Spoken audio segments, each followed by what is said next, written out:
स्वागत है आपका 15वें एपिसोड में। पिछले एपिसोड में हमने देखा कि मेहरकुला जो थे वो एक जो राजा थे वो बर्बरता से परिपूर्ण थे।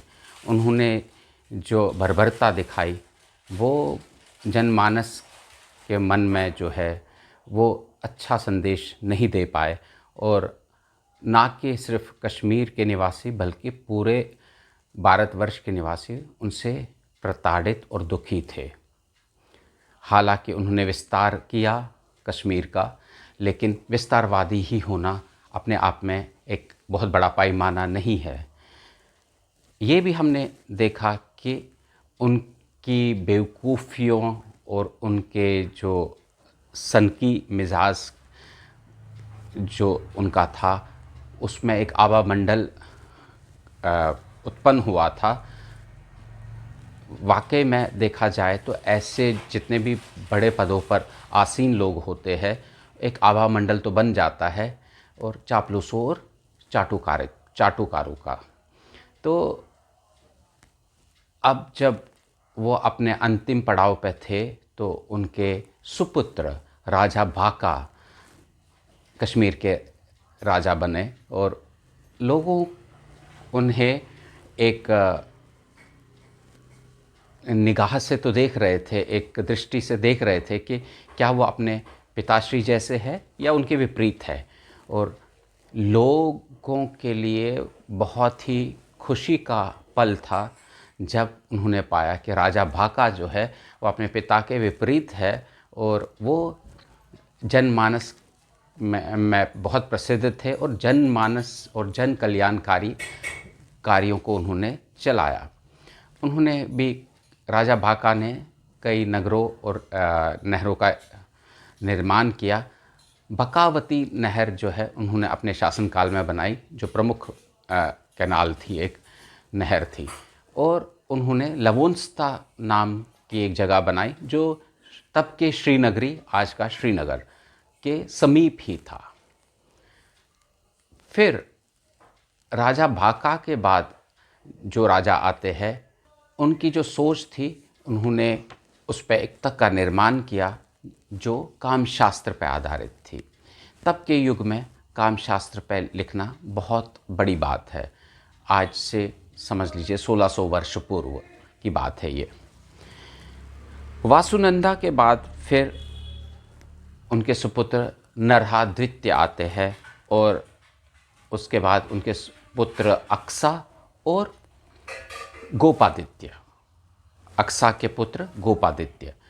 यहाँ पे इन सभी राजाओं ने नगरों का निर्माण तो किया, लेकिन गोपादित्य का वर्णन करना यहाँ पे बहुत उचित होगा, क्योंकि उन्होंने जो तब निर्माण किया 5वीं 6वीं शताब्दी में, वो निर्माण आज भी स्थित है श्रीनगर में।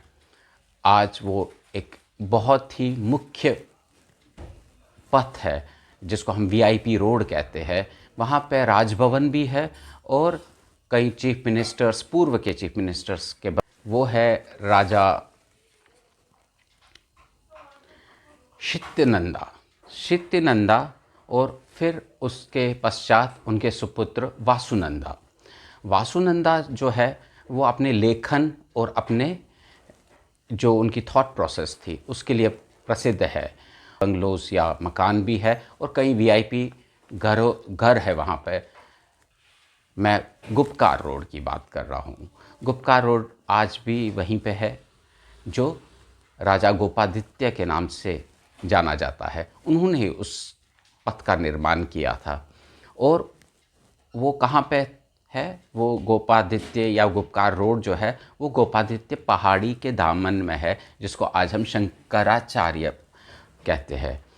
शंकराचार्य इसलिए कहते हैं, 5वीं 6वीं शताब्दी में तो इन्होंने निर्माण किया था। वहाँ पे इन्होंने एक लिंग स्थापित किया था जिसको ज्येष्ठावरा के नाम से जाना जाता था। बाद में 9वीं शताब्दी में जब शंकराचार्य का भ्रमण दक्षिण से पूर्व की ओर और उत्तर की ओर होता है, तो या पश्चिम की ओर भी होता है, वो सारे भारत का भ्रमण करते हैं, भारतवर्ष का भ्रमण करते हैं। तो जब श्रीनगर आते हैं तो वो शंकराचार्य, तब के गोपादित्य पहाड़ी पे वह तपस्या करते हैं। वहाँ पे जो ज्येष्ठावर स्थापित थे, तो लोगों ने फिर कश्मीर के निवासियों ने उनके सम्मान में उस स्थान का नाम शंकराचार्य रखा।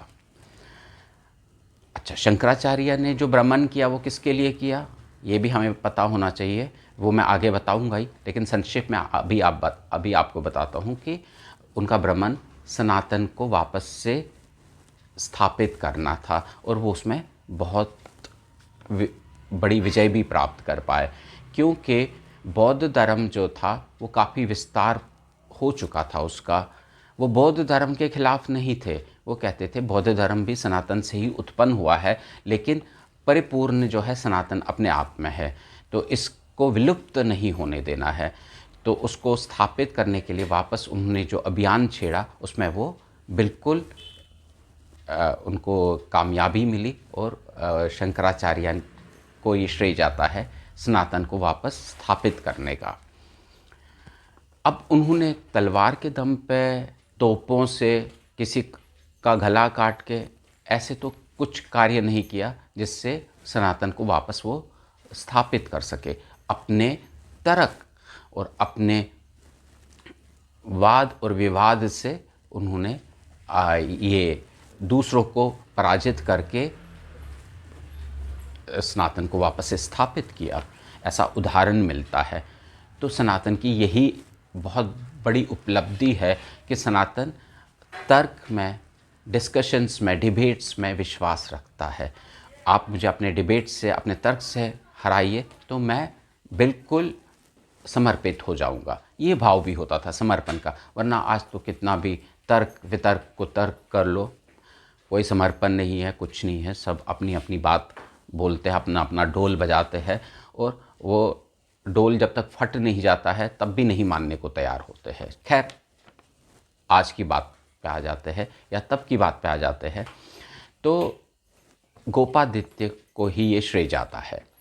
गोपादित्य के बाद जो राजा आते हैं वो है राजा गोकर्ण, और फिर नरेन आदित्य।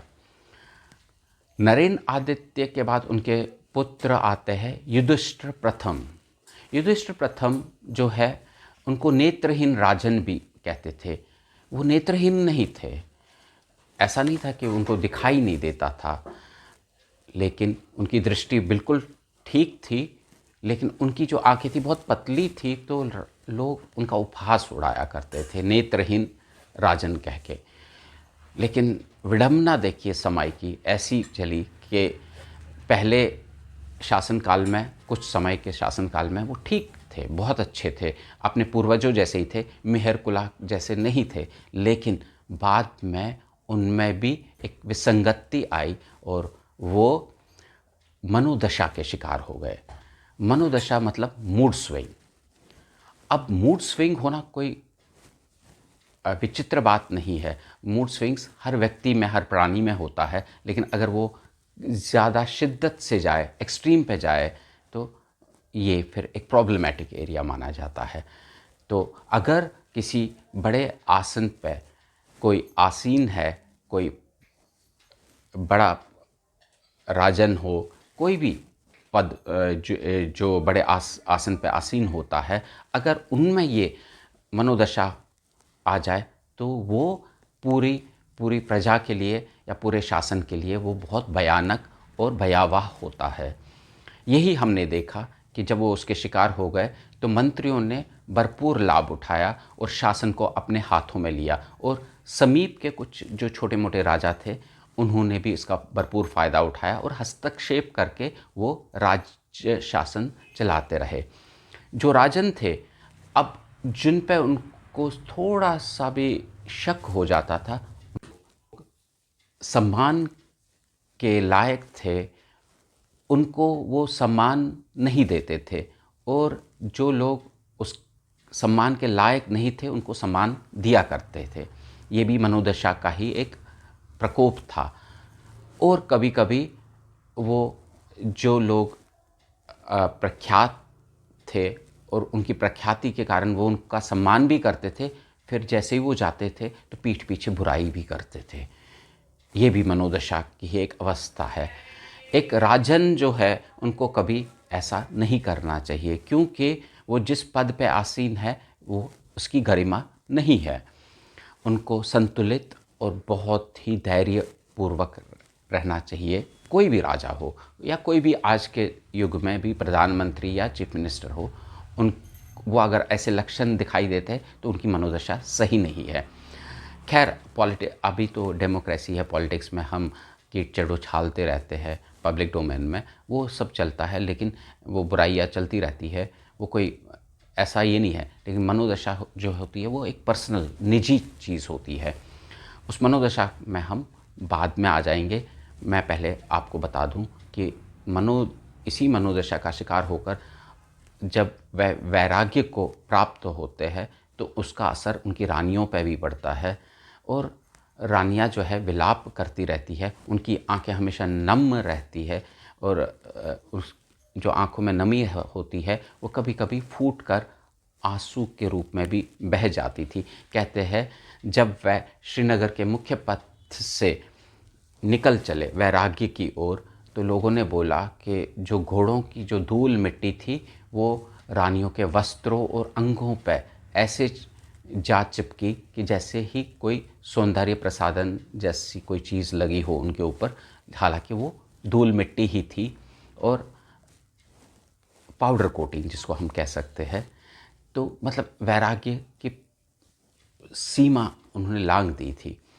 वो चल पड़े थे, और जैसे नदी नाले और कई बड़े बड़े ऊंचे पर्वत शिखर उन्होंने क्रॉस किए, और कहीं पथ पर कहीं किसी नदी के किनारे बैठ जाते थे। कश्मीर बहुत बड़ी एक वादी तो है ही है, वहाँ पे ऐसी चीज़ें बहुत मिलती है। तो वहाँ पे रानियाँ जो है वो अपना माथा जो है अपने हाथ से पकड़ते थे और आंसू बहाते थे, और लोगों का कहना था आंसू इतने बहाते थे उससे एक छोटी सी नदी बन जाती, इतने आंसू थे। मतलब ये कह सकते हैं कि कितना वैराग्य आया होगा, और मनोदशा के कितने शिकार हुए होंगे राजा, जिसका असर उनके प्रजा पे, उनके शासन पे और उनकी निजी जीवन पे भी पड़ा। ये हमने देखा। और युधिष्ठिर प्रथम के साथ में ही राजतरंगिणी का तरंग प्रथम भी समाप्त हो जाता है। ये राजतरंगिणी का प्रथम जो तरंग था वह 6000 वर्ष से ज़्यादा काल तक चला। आगे के तरंग इतने लंबे नहीं है, लेकिन हमने देखा पहले से ही कश्मीर के निर्माण से लेकर जब ये सतीसर कहलाता था युधिष्ठिर प्रथम तक, ये कल्हन ने इसको तरंग 1 में समेटा है, और तरंग 2 में फिर हम आगे के राजाओं की बात करेंगे। अब आते हैं मनोदशा पे। मनोदशा जो है भारतवर्ष में कई बड़े लोग जो है जो ऊंचे पदों पे आसीन थे या अभी भी आसीन है, उनके बीच में भी है। तो पूर्व की बात करें तो 2 व्यक्ति मेरे इसमें जहन में आते हैं। सर्वप्रथम गांधी और दूसरे नेहरू। वो भी मनोदशा के शिकार थे, लेकिन कहीं ना कहीं वो स्वतंत्रता की आड़ में उनको हीरो बना दिया गया। वो जनमानस के हीरो थे या नहीं थे, तब थे। आज के युग में उनको हीरो मानने वाले बहुत कम हैं। कांग्रेस के ही बचे हैं कुछ लोग, क्योंकि अब जितने भी डॉक्यूमेंट्स हैं वो खुल के जब बाहर आते हैं तो हमें ज्ञात होता है कि वो स्वयं के लिए ज़्यादा सोचते थे और जनमानस के लिए कम सोचते थे, और अपने को श्रेष्ठ साबित करने के चक्कर में वो कहीं ना कहीं इस राष्ट्र की हानि ही करते थे। या चाहे वो बंटवारे के टाइम पे पाकिस्तान को पैसा देना हो, उस पे गांधी अड़ गए, शायद दे भी दिया उनको, तो वो भी एक मनोदशा थी। अपने जनमानस का ख्याल ना रखा। जो शरणार्थी आए थे वहाँ से, उनके लिए रहने के लिए घर नहीं था, खुले आसमान में रह रहे थे, और यहाँ से जो शरणार्थी गए थे वहाँ तो उनके महल नुमा घर उनको सबसे पहले दिए गए रहने के लिए। वहाँ के मंदिरों को तोड़ा गया, यहाँ एक मस्जिद में भी किसी को घुसने नहीं दिया, और उनके घरों को सुरक्षित रखा गया। ये भी एक मनोदशा ही थी। खैर, हम ज़्यादा परोपकारी बनने की चेष्टा में हम खुद का ही नुकसान या खुद की हानि ही करते हैं, ये भी सत्य बात है। और इसी मनोदशा में देखिए, जब वो आगे जेलों में गए स्वतंत्रता की इस लड़ाई में, बोलते उन्होंने जेल यात्राएं की। अब उनकी जेल यात्राओं में और सावरकर की जेल यात्राओं में कितना फ़र्क था, ये आप स्वयं देख लीजिए। 10 साल से ज़्यादा सावरकर रहे काला पानी में, एक सेल में, और इनके लिए 5 स्टार महलों जैसे जेल कायम किए गए। और वहाँ पे वो अपनी किताबें लिखते थे, और letter to my daughter, Indira Gandhi को लेटर लिखा करते थे, वो भी एक किताब छपी है। बावर्ची हुआ करते थे वहाँ पे उनके साथ में खादिम बड़े होते थे, बड़े ऐशो आराम की ज़िंदगी जीते थे। वो जेल कम और कान था, वो बेचारे कहीं नहीं रहे, उनको तो शासन से कोसों दूर रखा गया। और जिनका योगदान सिर्फ चाटुकारिता थी उनके ब्रिटिश शासन की करने की, और कहीं जब वो विरोध करते थे तो उनको वो कैसे गांधी और नेहरू ने अपने हित को साधने के लिए लोगों के हीरो बन गए। वो जो उनके मन में आता था वही सत्य होता था, बाकी सब झूठ होता था, ऐसा भी हमने देखा। अब गांधी का खुद का चरित्र जो स्त्रियों के प्रति था, वो भी एक डॉक्यूमेंट्स हमारे सामने है। अब बोलने की आवश्यकता नहीं है उस पे ज़्यादा। वो अगर खुद को महात्मा साबित करने के चक्कर में लोगों ने अभी भी महात्मा गांधी ही कहते हैं उनको, तो ठीक है, जो लोग कहना चाहते हैं कहे, हमसे ज़बरदस्ती तो नहीं कहलवाओगे महात्मा गांधी। वो मैं किसी पुरुष के खिलाफ़ या किसी व्यक्ति के खिलाफ़ नहीं बोल रहा हूँ, लेकिन अगर आप खुद को साबित करना चाहते हो आप बहुत बड़े महान हो, तो ऐसे कृत्यों से आपको दूर रहना चाहिए जो उन्होंने कृत्य किए अपने जीवन काल में। और कहा जाता है उनके एक पुरुष के साथ भी संबंध थे, जिनके बेटे ने वो लेटर्स फिर शाया भी करना चाहते थे, तो उन्होंने ऑक्शन करवाए वो लंदन में। तो तब यूपीए सरकार ने 2007-8 में, या जब भी 2006 में, जब भी यूपीए सरकार फर्स्ट यूपीए 1 ने वो ऑक्शन से वो लेटर्स उठाए और उनको क्लासिफाइड डॉक्यूमेंट बनाया ताकि लोग उसको पढ़ ना सके, और आज वो सरकार की एक प्रॉपर्टी है, तो वो आम लोगों के लिए नहीं है। ऐसे चीज़ें तो बाहर आती है छलक थोड़ा थोड़ा। They are many skeletons in the cupboard still, they will tumble down one day together. और ऐसा नहीं है, आज का युग जो है इंटरनेट का है, गाँव खेड़ों तक इंटरनेट पहुंच चुका है, 5G की स्पीड से पहुंच रहा है, और ऊपर से वाईफाई भी है। तो ठीक है, अभी धीरे धीरे ये सब चीज़ें खुलेगी और जनमानस में एक आइडिया और एक सोच और एक ओपिनियन बनेगी, एक राय बनेगी कि ये जो लोग थे इनका निम्न बर भी कंट्रीब्यूशन नहीं था स्वतंत्रता के लिए, अपने इंडिपेंडेंस के लिए, लेकिन वीर सावरकर जिनको कोल्हों के बैल की तरह वो घूम रहे थे, और फिर पीछे कोई गोरा या कोई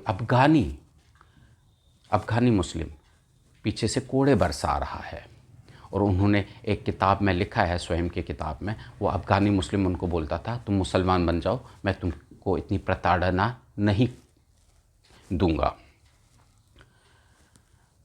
उल्टा टंगाया जाता था, वो सब देखा। एक सेल्यूलर चेयर में रहते थे, कहाँ 5 स्टार नहीं था कुछ वहाँ पे।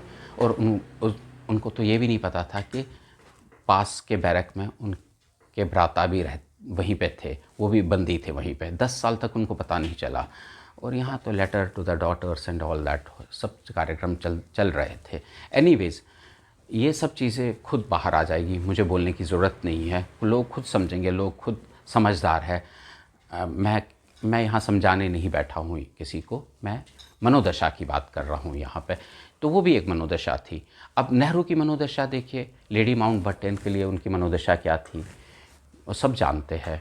मतलब पैसे नहीं थे हमारे पास 1948 के ओलंपिक्स के लिए, बेचारे एथलीट्स और जो हमारे जितने भी प्लेयर्स थे, स्पोर्ट्स पर्सन थे, बगैर शूज़ के, बगैर यूनिफॉर्म जो उनकी थी उसके गए। कईयों ने मैनेज की, कई नहीं कर पाए, नंगे पाँव भी ऐसे दौड़े हैं, ऐसे ऐसे भी मिसालें मिलती है। लेकिन 48, 47, 48, 49, 50 तक भी हमें ये प्रतीत होता है कि नेहरू अपनी अय्याशियों में कमी नहीं करते थे। बोलते हैं उनके कपड़े जो है वो पेरिस जाया करते थे लॉन्ड्री के लिए, वो वहाँ से धुल के आते थे। और पानी, पीने का पानी कहाँ से आता था? जवाहर कुंड नाम रखा उसका। मनाली से जब हम रोहतांग पास की ओर जाते हैं तो बीच में जवाहर कुंड आता है, मैंने भी वहाँ पे पानी पिया है। और मैं कश्मीर का हूँ तो चश्मशाही का पानी तो मैंने पिया ही है, वहाँ से भी उनका पानी जाता था। तो जहाज़ों से भर भर के उनके लिए पानी आता था। ये भी एक अय्याशी है, और उनकी अय्याशी के किस्से तो बहुत मशहूर है। गए थे, अमेरिका गए थे JFK से मिलने के लिए, कैनेडी से मिलने के लिए। लेकिन कैनेडी JFK से नहीं बात कर रहे थे, उनका इंटरेस्ट लेडी कैनेडी में था, लेडी JFK में था। तो ये JFK को भी पता चला, हंसते रहे वो। क्या करें अब, ये भी एक मनोदशा ही है। मतलब भारत के सर्वोच्च पद पर आसीन एक व्यक्ति अपनी मनोदशा दर्शा रहे थे वहाँ पे। और हाँ, उन्होंने IIT दिया, एम्स दिया, जैसे जेब से निकाल कर दे दिया। जिन्होंने दिया मुखर्जी वगैरह, मुखर्जी का योगदान उसमें काफ़ी था, उनका नाम कहीं नहीं आता है। खैर, ये भी मतलब कांग्रेसियों ने क्या क्या नहीं किया, कांग्रेसी खुद ही एक्सपोज हो जाएंगे उसके लिए। तो ये मनोदशा थी नेहरू की भी। और अब वर्तमान के युग में हमने सुना है कि जो पूर्व के सरसंघचालक थे के सुदर्शन, उनकी मनोदशा भी कुछ अजीबोगरीब थी, वो नमाज़ पढ़ने लगे थे। तो फिर ज्ञात हुआ कि आज के युग में मोहन भागवत जी भी बोलते हैं कि पूजा पद्धति कोई भी हो सकती है, उसमें कोई प्रॉब्लम नहीं है, आप बस राष्ट्र के प्रति समर्पित हो जाओ। ठीक है, RSS को यही लग रहा है अभी उचित है तो उचित ही होगा, लेकिन जो आप कहते हो वही उचित है, ये भी गलत है। इससे भी हमें दूर रहना चाहिए। मैं इस बात का समर्थन नहीं करता हूँ, और मेरे जैसे कई लोग हैं सनातनी जो इस बात का समर्थन नहीं करते हैं। हम इस बात के पक्षधर है कि धर्म ही राष्ट्र को बचा सकता है। और आज के समय काल में हमारे पास एक विकल्प आया है, अभी तो उत्पन्न हुआ है, एकम सनातन भारत दल, जो सनातन की बात करता है, जो धर्म को पहले रखता है और राष्ट्र को साथ में रखता है, समांतर चलते हैं। ऐसा नहीं धर्म पहले, धर्म से ही राष्ट्र बनता है, ऐसा वो बोलते हैं। और जो सनातन धर्म है वो मार काट की बात नहीं करता है, वो सबको समाने की बात करता है, सबको सम्मिलित करके चलता है वो। ये भी हमारे पास कई उदाहरण हैं इसके लिए। ये तो के सुदर्शन की बात हुई। अब अभी के समय काल में ऐसे जो पॉलिटिशियन हैं, वो सबसे बड़ा नाम सब को, कोई उसको पप्पू कहता, कोई कुछ, मैं ऐसा नहीं कहूँगा, वो भी एक मनोदशा ही की प्रॉब्लम है पप्पू कहना। मैं उनको राहुल गांधी ही बोलूँगा। राहुल गांधी की मनोदशा भी ठीक ठाक नहीं लगती है, क्योंकि वो पब्लिक डोमेन में है, लोग उनको तोलते हैं, उनके ऊपर एनालिसिस करते हैं। तो अभी वो कहीं वो रैलीज़ में होंगे, ट्रैक्टर रैली में होंगे, या तो कहीं हाँ यूपी में, राजस्थान में नहीं, राजस्थान में नहीं, या जो उनकी सरकार है वहाँ नहीं, यूपी में अगर कहीं कुछ गलती से कोई बलात्कार हो जाए, हो जाते हैं भारत देश में हर दिन 2-3 ऐसे चीज़ें हो जाती है, वहाँ वो लाव लश्कर के साथ पहुँच जाते हैं। और जैसे ही वहाँ पहुँचते हैं, वहाँ अपना वो करिश्मा दिखाते हैं बहन भाई दोनों मिलकर। वो भी कम मनोदशा की शिकार नहीं है, कहना नहीं चाहिए, लेकिन है, वो भी एक प्रॉब्लम एरिया है वहाँ पे। तो दोनों लाव लश्कर के साथ एग्जीबिशन कर लेते हैं, और वहाँ से आते ही वो फिर बैंकॉक पटाया के लिए निकल जाते हैं। ये भी एक मनोदशा की प्रॉब्लम है। और ऐसा कई बार हुआ है कि फटे हुए कुर्ते, मतलब जेब से, जब वो डिमोनेटाइजेशन था, हाथ निकाला, बोला कुछ नहीं है। भाई आप क्यों बोल रहे हो? आपके बाप दादाओं ने कितना एहसान किया है भारत पे, आज तक भारत वो ऋण चुका रहा है। आपने आनंद भवन दिया है भारत को, वो आनंद भवन इतना था कि हज़ारों करोड़ और लाखों करोड़ अभी तक आप ले चुके हो, लीगली इलीगली ले चुके हो, और अभी भी वो भारत आपको ऋण चुका ही रहा है। क्यों शर्मिंदा कर रहे हो हमें? हम लज्जित हो जाते हैं आपका फटा हुआ कुर्ता देखकर। आप जाइए, ऐश कीजिए, आप फिर उसके बाद इटली जाते हो, फिर यूरोप घूमने जाते हो, लेकिन फटे हुए कुर्ते के साथ नहीं जाते हो, आप जीन्स टी शर्ट में होते हो वहाँ पे। फिर पब्स में भी देखा गया है आपको। I don't know what you are consuming there, that's up to you, that's your personal life, I will not interfere into that. Anyways, हम अपने विषय पे आते हैं। मनोदशा भाई, मैंने बोला मेरी भी मनोदशा ठीक नहीं हो सकती है, या किसी भी प्राणी की मनोदशा ठीक नहीं हो सकती है, लेकिन अगर वो एक्सट्रीम्स पे डिवेंडल करे तो that means it's a problematic area. If मनोदशा is balanced, for example we too have mood swings, हम में भी मूड स्विंग हो सकते हैं। भाई अभी ठीक है, हो गया मूड स्विंग किसी चीज़ ने हमें, लेकिन ऐसा नहीं कि हम उसको एक्सट्रीम तक लेके जाए। जहाँ पे एक्सट्रीमिटी आती है वो प्रॉब्लमेटिक एरिया है। तो यही था आज का विषय, और कश्मीर इतिहास में जो मैंने आपको बताया। तरंग 1 जो है वो समाप्त हो गया है। तरंग 2 के साथ मैं अगला अध्याय स्टार्ट करूँगा। तब तक के लिए नमस्कार।